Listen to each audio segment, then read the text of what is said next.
Welcome to TSAT. I'm going to introduce geography today, and I'm going to discuss about the interior structure of the Earth. So, to introduce about geography, geography mainly has got two branches. The two main branches of geography are physical geography and human geography. So, physical geography is science, whereas human geography is social studies. So, geography has got mainly two branches. One is science, that is physical geography. The second is social studies, that is human geography. So, let us discuss what are the different areas or chapters where the geography deals with. So, for example, in the case of physical geography deals with the different areas like geomorphology, climatology, oceanography, and biogeography areas. So, here in this case of geomorphology, geography deals with this geomorphology means that geo means earth, morphology means the external features. So, the external features of the earth are the mountains, plateaus, plains, etc., how they are being formed, what are the different kinds of dynamic forces responsible for the formation of the different topographical features will be the part of this chapter. Whereas climatology deals with the phenomena of weather and climate in the atmosphere. That is what climatology deals with, how these weather pattern changes, how cyclones are being formed, how El Nino, La Nina impacts the climatic conditions, etc., are being dealt by climatology. The composition of air, etc., are being dealt with climatology. And next, oceanography deals with the oceans, the ocean water circulation, composition, etc. And biogeography studies about life on the earth. So it studies about flora and fauna existing across different latitudes. Because of the variation of climatic conditions, there is a diversity existing geographically. So how this flora and fauna variation happens across the globe is the subject matter of biogeography. In the same way, in the case of human geography, it deals with human aspects, where the main concentration of human geography is on area where, in the process of interaction with the environment, human being, for the purpose of development, he exploits the resources from the environment. So in this process of exploitation for the purpose of development, how human being is interacting with the environment is the main subject content of human geography. So in this process, one of the main branches of human geography is economic geography. So in economic geography, it deals with areas like agricultural geography, industrial geography, transport geography, etc. So in the case of agricultural geography, the way it deals with is what are the different kinds of crops being cultivated across different latitudinal regions, what are the different geographical factors which influence the cultivation, according to the environmental conditions, according to the different variant types of soils and topographical features, different crops are being cultivated. So the agriculture is being impacted by geographical factors. That will be the main content of agricultural geography and economic geography. Industrial geography, for example, it studies about the establishment of industries at different regions, because it is the raw material derived from the geographical factors like the topographical factors, which determines the establishment of an industry in a region. So how geographical factors are impacting the locational factors of industries, etc., will be part of industrial geography. Next, transportation geography, which is one of the basic infrastructure, transportation, essential for the development of an economy. A country or an economy develops only when there is a better transportation. So how these geographical factors are responsible for establishing better transportation network, whether it is roadways, railways, or waterways, how these geographical factors are influencing for an efficient trade, etc., will be the part of transport geography. So this agricultural geography, industrial geography, and transport geography together are the branches of economic geography. Next is population geography. It deals with the population, the way the population is being distributed at different parts of the regions, in different regions. For example, there are certain geographical factors which impact the density of a population. Compare the density of population in Bihar, compare the density of population in Bihar with Rajasthan. So definitely the variation in the density of population is because of the geographical factors in terms of the irrigation potential of a region, climatic factors, etc., availability of raw material, etc., determines the population of a region. So in the same way, the regional geography studies about different regions where there is variation in terms of different regions, in terms of population, their culture, agriculture, industry, etc., is being influenced by geographical factors. The human habitations, etc., are being constructed on the basis of the availability of the natural setup over a region. That will be the part of regional geography. Next, the cultural geography studies about different regions of the world and the nation, and it studies the cultural aspects of different regions and how geographical factors are responsible for the variation of cultures of different people. So this is how the scope of geography is, and today I am going to deal about the topic the interior structure of the earth as part of physical geography. So in this context, to know the interior structure of the earth, there are certain methods which are being used to know the interior structure of the earth. So what are the different evidences for us to determine the nature of the earth's interior? Because we have never been too deep into the core of the earth. So at the most we have been to 15 or 20 kilometers or so, but we are able to establish the nature of different layers of the earth interior on certain basis. So what are the evidences available for us? What is the basis on which we establish the nature of the earth's interior? So this is the basis on which we establish the nature of the earth's interior. So here, in terms of the variation of temperature, variation of pressure, variation of density, behavior of the earthquake waves, these are the different factors which helps in estimating the nature of the earth's interior. The reason behind it is with the increase in the depth, when we are going to the earth's interior, the temperature gradually increases with the depth. So the other factor is pressure.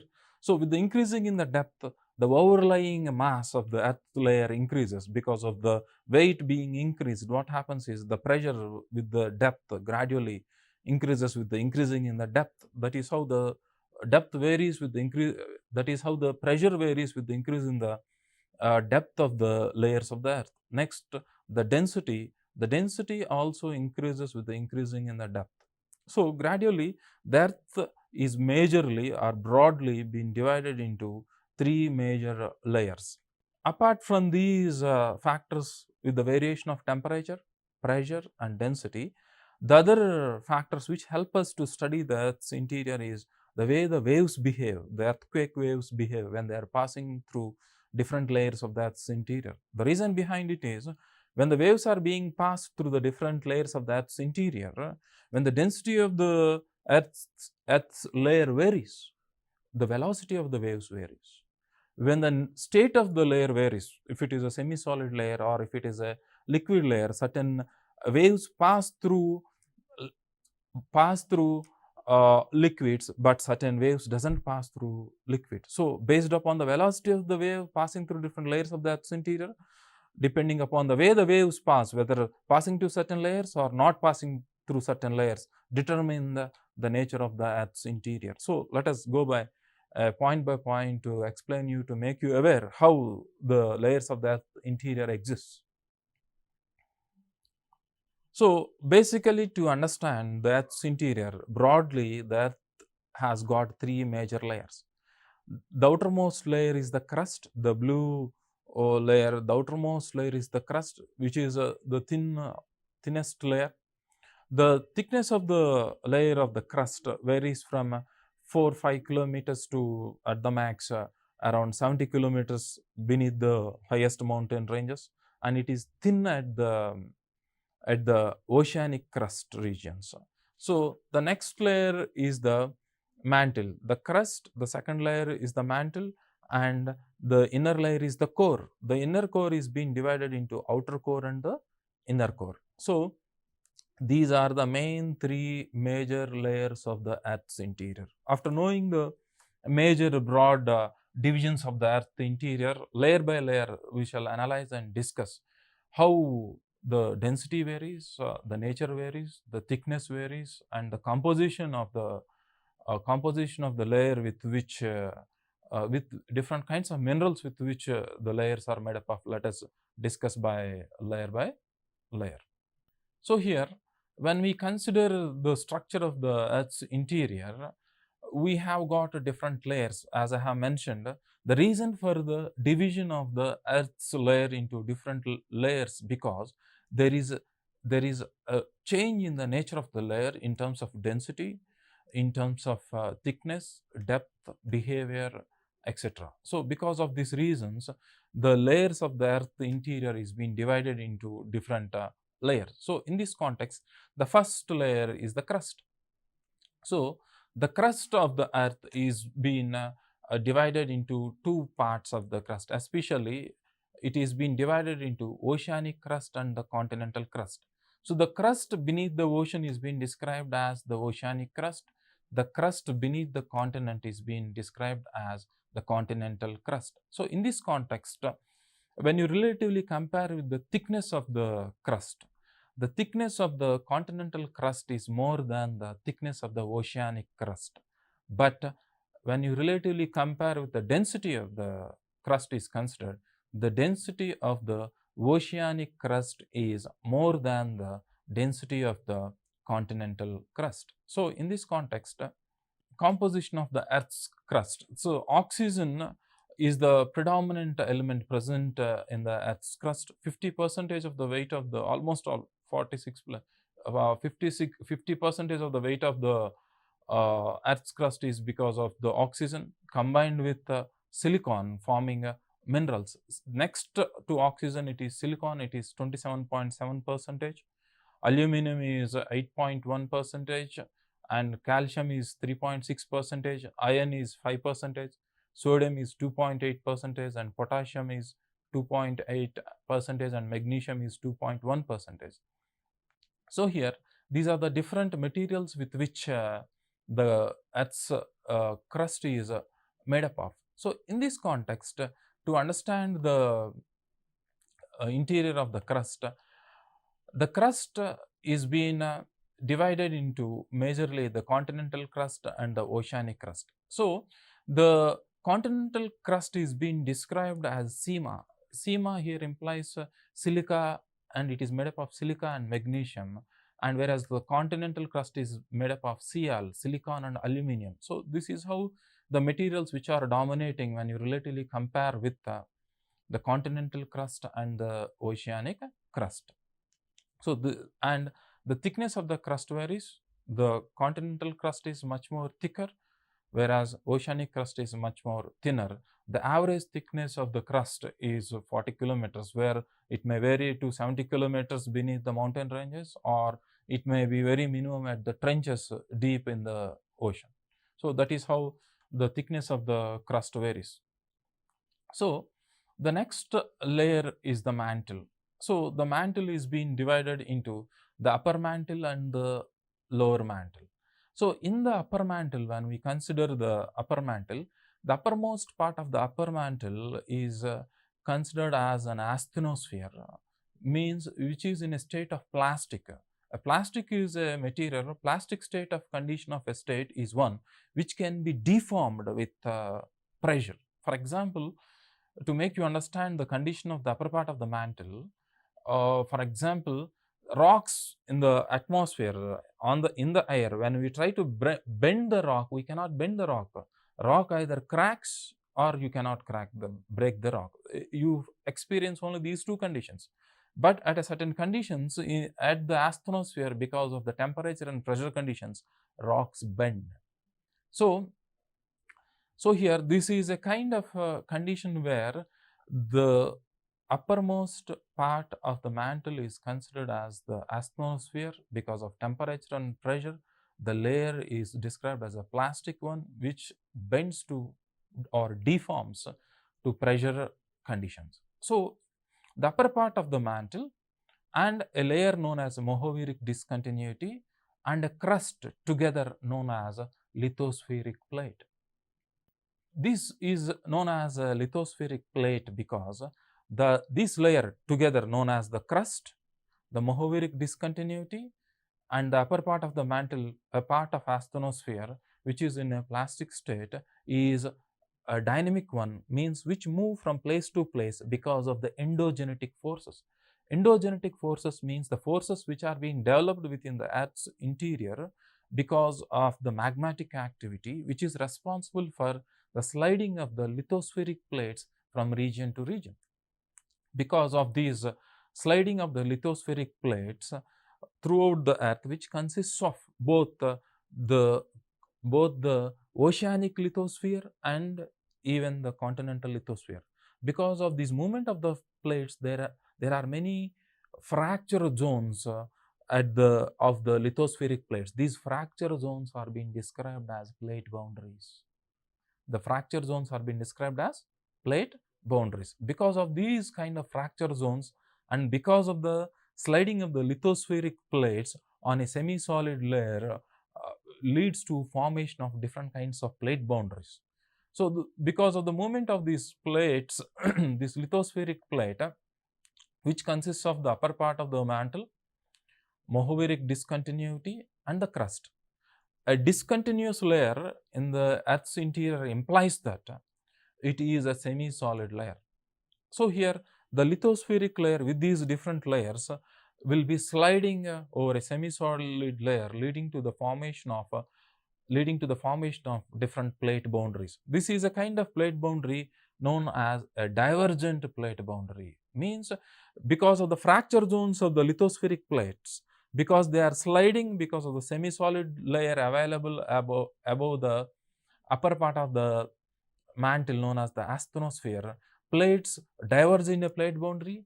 In this divergent plate boundary, because of the molten magma available and the semi-solid layer available beneath the plate. So, the movement of the plate is because of semi-solid layer available beneath the lithospheric plate and the magma, molten magma pressure being available from the mantle is responsible for the movement of the plates. So, in these plates, when the plates are moving in an opposite direction, look at the arrow mark direction, leads to the divergence of plates. The gap being formed is being filled with the magma, and this magma solidifies, leading to the formation of a new lithosphere. So, here the lithospheric plates are being constructed. That is the reason why this boundary is also considered as a constructive plate boundary. So, apart from this, a different kind of plate boundary known as a destructive plate boundary or a convergent plate boundary, where the plates or the plate boundary on the other side, it converges. Here, apart from the construction of the lithospheric plate, the plates are being destructed here. So, because the rate of construction and destruction are balanced, the surface of the Earth is remained constant. So, this is the second variant of plate boundary because of the lithospheric plates moving over a semi-solid layer. So, the next type of plate boundary is known as this transform plate boundary. It is neither constructing the lithosphere nor destructing the lithosphere. It just slides.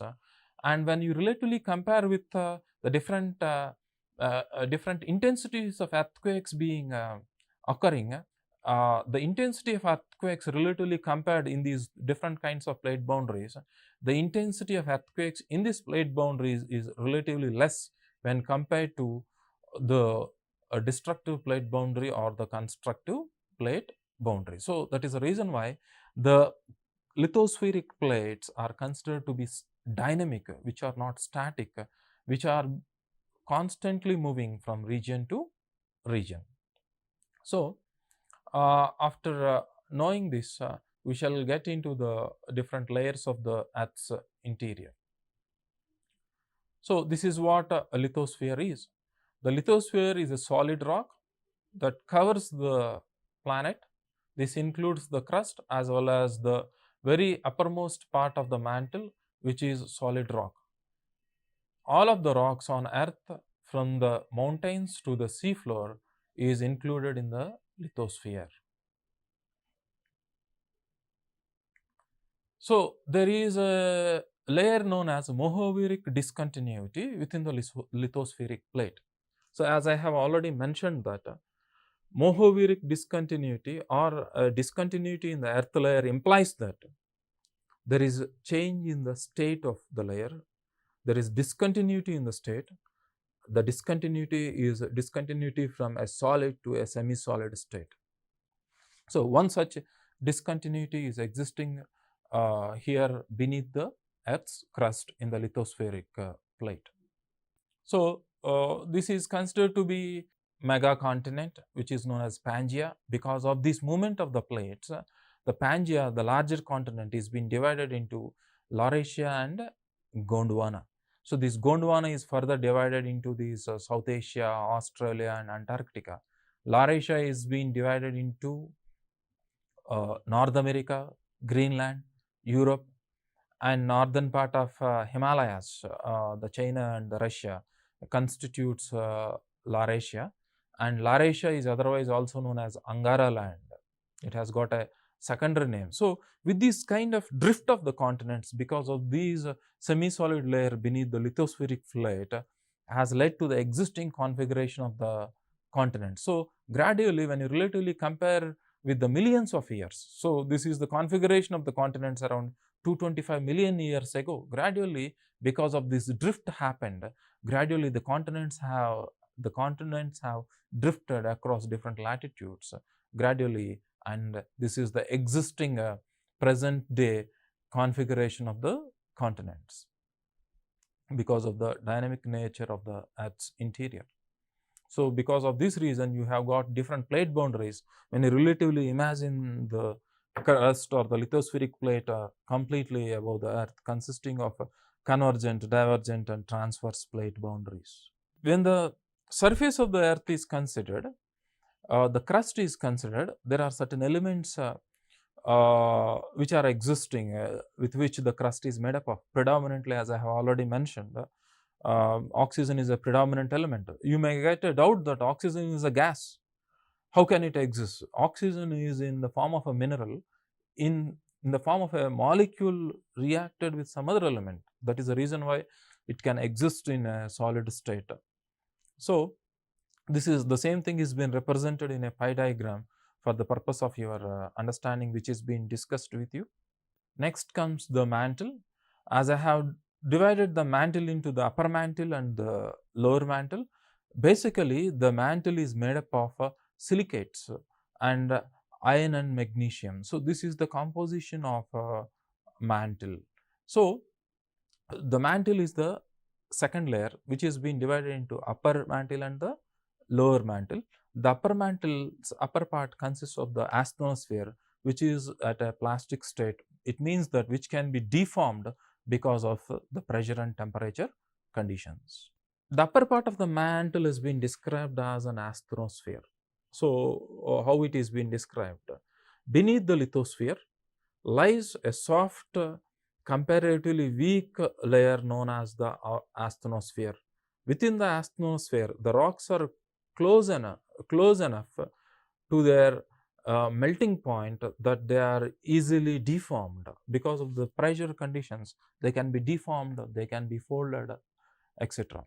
The asthenosphere is weaker because the rock is near the melting point, just like hot wax is weaker than the cold wax. The lower lithosphere and asthenosphere are both part of the upper mantle. So the boundary between the crust and the mantle is known as the Mohowiric discontinuity. Mantle, the upper mantle and the lower mantle together consists of 2,895 kilometers, which is made up of magnesium ion silicates, as I have mentioned already. Boundary between the mantle and the core is known as Wadewchat-Gutenberg discontinuity. So already I have mentioned discontinuity is a change in the state which is considered in the earth layers as a semi-solid state. So the next layer is the core. Core is up to 5,156, the outer core, and the inner core is 6,371 kilometers. To the core of the center of the earth, the distance is, and the composition of the core consists of a knife. Ni stands for nickel, Fe stands for ferrous. This is the composition of the core of the earth. So, as far as the state of the core is considered, the outer core is considered as a liquid and the inner core is considered as solid. But to the known human knowledge, no material can withstand in a solid state to the existing temperature and pressure conditions. So, but it is behaving as a solid. So, what is the basis on which we are able to establish the nature of the state of the layers of the earth interior is on this basis of the way the waves behave. So, while the different waves are being passed through the earth's interior, we are able to estimate the time being taken to travel and the way the behavior of the nature of the waves. We are able to estimate the layers of the earth's interior. So, when these different waves like P waves, which are described as the longitudinal waves, S waves, which are considered as the transverse waves, L waves are discussed as surface waves. The waves, the way they behave in these different layers which I have discussed are different, based on which we have established the nature of the earth's interior. So, when we have passed these different waves through the layers of the interior of the earth, so there are certain waves known as P waves are able to pass through all the layers, whereas in the case of S waves are considered, S waves are not able to pass through the core. So, it implies that we know the nature of these waves, whereas S waves cannot pass through the liquid. So, that we have established that the outer core is liquid. So, because it is a liquid, because the S waves cannot pass through, they are being deflected from the core to different directions. Whereas P waves nature, where they can penetrate into the earth's interior and into the outer core and the inner core. But because of the change in the density of the layers of the earth's interior, these waves are being refracted, because of which you are able to observe certain bendings of the waves when they have changed the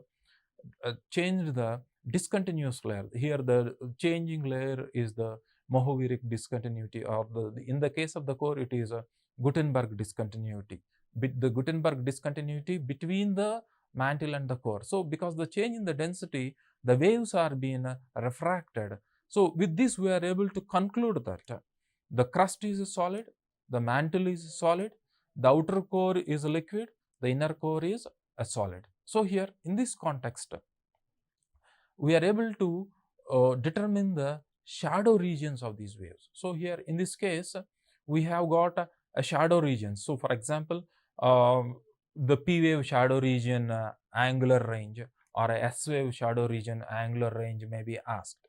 So, in this context, as per the diagram being shown to you, as you are able to observe the way the waves are behaving, where the S waves are being diverted away from the outer core, where they are not able to penetrate because the outer core is liquid, because the S waves cannot pass through the liquids. So, that we have determined that the outer core is liquid and the mantle is solid and the crust is solid. Whereas in the case of P waves, where they have got the capability to penetrate into the liquids also, we are able to estimate that the outer core is a liquid. So, with the time duration of the travel of the waves, we are able to estimate the distance traveled by the velocity of the wave, and we are able to establish the thickness of the different layers of the Earth's interior. So, with this we are able to establish that the angle of shadow region being formed by these waves. So, when you relatively compare here, because the S waves cannot travel through the outer core, the shadow range varies from it has got a very large shadow region from these 103, 104 degrees from either side, from one side of the earth to the other side of the earth. But it is not the case with the P wave shadow region, which is just extending from 103 degrees to 105 degrees on either side of the earth, whereas it is not having a shadow region in between. So, On this basis, we are able to establish the interior of the earth. Okay friends, next time we shall meet with in a next topic with you.